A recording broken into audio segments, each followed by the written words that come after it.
The Nikon D810. Who is this DSLR for, and is it worth it? My honest review coming up.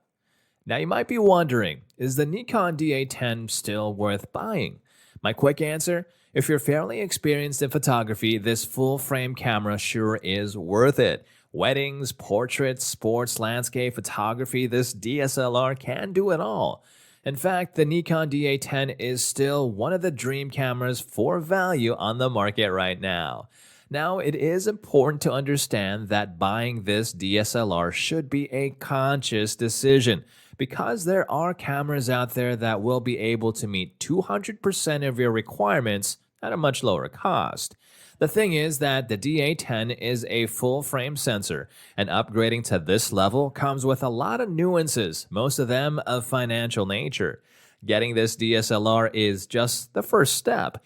You should also realize that you'll likely spend as much money on quality lenses as you will on the camera body itself. That's why I think that buying this DSLR should be a clear-headed decision that's backed by years of experience and practice. This being said, who is the Nikon D810 for? In a nutshell, this full-frame DSLR is designed primarily for those photographers who need uncompromisingly high image quality. Specifically, landscape photography, portrait photography, and photography for commercial and advertising purposes. These are the genres where excellent color rendering and the highest detail of the image will be especially useful. By the way, at any point in this video, remember to check out the links and deals in the description box below. I list out everything I mentioned. Nikon D810 quick overview. Let's do a quick summary before moving on to the details. Type mid-size SLR, weight 980 grams, resolution 36 megapixels, sensor size full frame 35 by 9 by 24 millimeters, ISO auto 64 to 12800, LCD screen fixed, touchscreen none, environmentally sealed yes, weather and dust resistant. Reasons to buy: incredible sharpness of photos, comfortable grip and ergonomics, high image quality up to ISO 3200 to 6400, large buffer when shooting in JPEG, weather sealed to prevent from dust and moisture, video shooting up to 1080 at 60p, ability to work with 2 memory cards, and higher battery life. You can take 1000 images easily. Reasons to avoid: no 4K video, a bit heavy, 980 grams including batteries, not suitable at all for beginner photographers, no U1 and U2 modes as seen in the Nikon D7100, small buffer when shooting in RAW and SRAW. What to keep in mind: consider buying a fast and spacious memory card for the D810, it'll be a lifesaver. Specifically, get a CF memory card with a recording speed of 120 megabits per second and with a memory of at least 64 gigabytes and use it as your primary one. Be sure to check the description box below for our full text-based review of this camera and the current deals. Nikon D810 specs and features. The Nikon D810 comes with a 36 megapixel sensor and is the continuation of the sensational D800 and D800E back in 2012. It sure is a bit better than the latter ones in every aspect, which includes, but not limited to, the following. Has a natural ISO range of 64 to 12800, full HD video shooting at 50 frames per second rate. Its X-Speed 4 processor increased it to 5 frames per second, picture control 2.0 image processing system, and SRAW shooting mode availability. Other minor things that make this DSLR great include the absence of anti-aliasing filter. It's a special filter on the sensor, which makes the transition between pixels smoother, and this way improves the quality of color rendering in certain shooting situations. The engineers also remove the optical low-pass filter, the OLPF, which further sharpens the images, with the risk of moire on some periodic textures. However, a moire pattern is more hypothetical because you're unlikely to encounter this effect in a real-life shooting. Having no low-pass filter does such a good job that the photos are sharp even with the lenses that aren't very sharp. What I like about this camera as well is that the shutter noise is quiet. You practically don't hear it when shooting. If you're familiar with the D7100, then you'll have an idea of how quiet it is. Burst rate, autofocus, video, and ISO. Thanks to the Xpeed 4 processor in this body, its burst rate is 5 frames per second at a high resolution. Compare it with the 4 frames per second of the last model, and up to 7 frames per second at a lower resolution. The fact is, the frame rate corresponds to the one on the D700, so it makes the D810 pretty much universal. The standard frame rate is 8 to 9 frames per second in high RAW plus JPEG resolution, and up to 20 frames in JPEG. It's pretty good for a camera with such a resolution. The image buffer is pretty large. Now, is a Nikon D810 good for sports? You can shoot pretty much anything at a rate of 5 frames per second. Even though it is a bit low for a full-frame body, it's still enough for shooting wildlife and sports-related events. As a matter of fact, the Nikon D810 is one of our top camera recommendations for sports photography with proper lenses.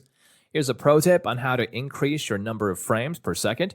If you're shooting a fast action type of scene, then just switch your camera to DX mode so that it gives you extra frames per second, 1 or 2, depending on whether you are using an additional battery pack or not. What about autofocus? In terms of the autofocus system, it's the Nikon Multicam 3500 FX with 51 focus points and 15 crossover sensors, which makes autofocus very fast and accurate.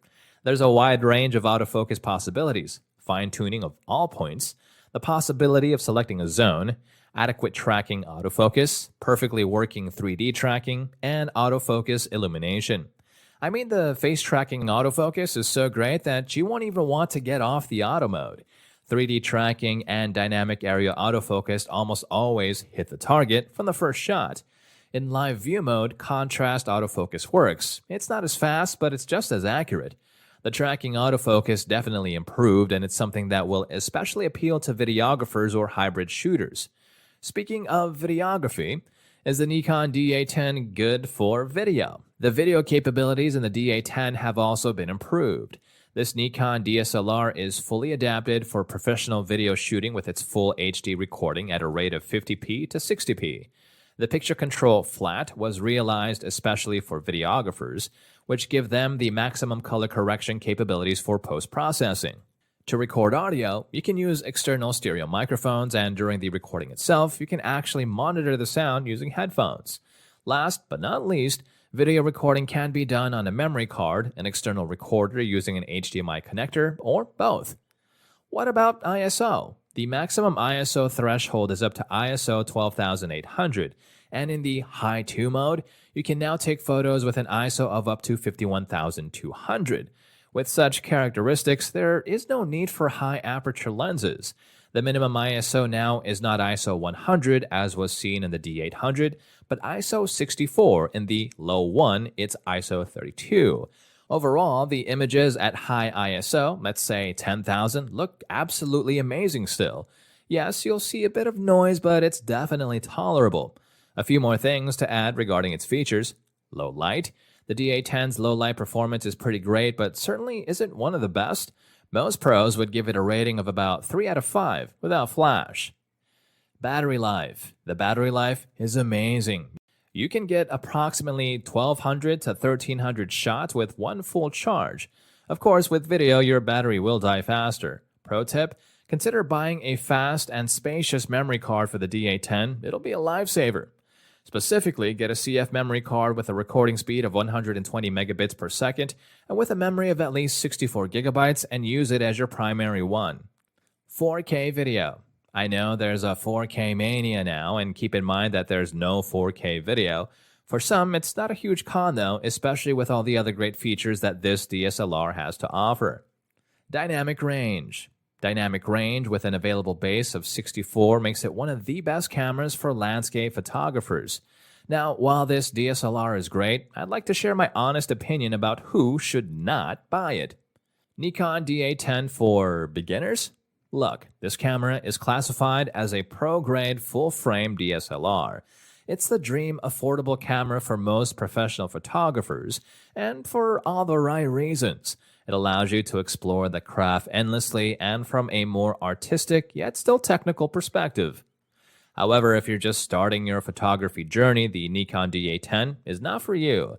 I never recommend the full-frame body to beginner photographers because by the time you figure out how a camera works and how to use all the settings, there will be something newer and cooler. The truth is, the interface of the D810 is designed for experienced photographers, so newbies will definitely find it complicated, and I don't want you to lose money or interest. So if you are an amateur, I recommend that you go with simpler options that will help you learn and grow as a photographer. For example, you can check out the following entry-level cameras: the Nikon D3500, Nikon D5600, and the Canon EOS T8i. Check the description box below for all the links to my reviews and current deals. These DSLR options will likely help you get more interested in photography and are very simple for beginners. In fact, some of them even have the guide mode available. But if you feel that you are ready, financially, emotionally, and professionally, then by all means, go with the D810. It's definitely one of the best price-value Nikon cameras on the market right now, and you might be able to grab the body for under $2,000. Be sure to check the first link in the description below to find the best deals today. Nikon D810, still worth buying? The verdict. Is the Nikon D810 worth buying this year? Absolutely. Without a doubt, the interface of the D810 is more directed at experienced photographers, so the beginners will simply find it challenging. However, if you're pretty experienced in photography, you'll definitely enjoy the camera's fast and accurate autofocus, an amazing SRAW mode function, and great image detail at high ISO levels. This DSLR is a great tool for commercial photography, portraits, landscapes, wedding photography, and so forth. So whatever you decide to shoot, the Nikon D810 is still a dream camera, and be ready to spend around $4,000 to $5,000 on the body and the quality lenses.